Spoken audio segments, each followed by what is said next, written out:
Welcome to Pindar Poetry. We hope you learned something new. You start by getting the car ready. Park safely and switch the ignition to ACC or run the engine. Once done, go straight to the display audio and tap settings, then Bluetooth, then paired devices. You do this because the system only shows paired entries when Bluetooth is active and the unit is awake. Make sure your phone's Bluetooth is on so the info list refreshes. This avoids stale entries and speeds the removal process. Now locate the device name you want to remove. You tap the device you want removed, which opens details and the remove or delete option. This tells the infotainment to erase pairing credentials and phone book permissions.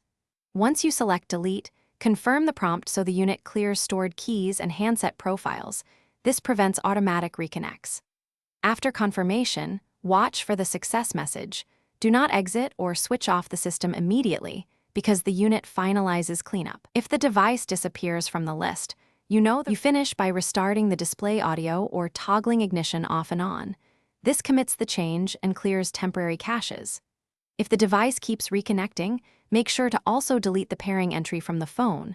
Both sides must forget each other for a clean break. If problems persist, go to Settings, right arrow Bluetooth, and choose System Reset for Bluetooth only. This resets profiles without erasing other car settings. One troubleshooting tip: if audio or phone book behaves oddly, reboot your phone and retry the.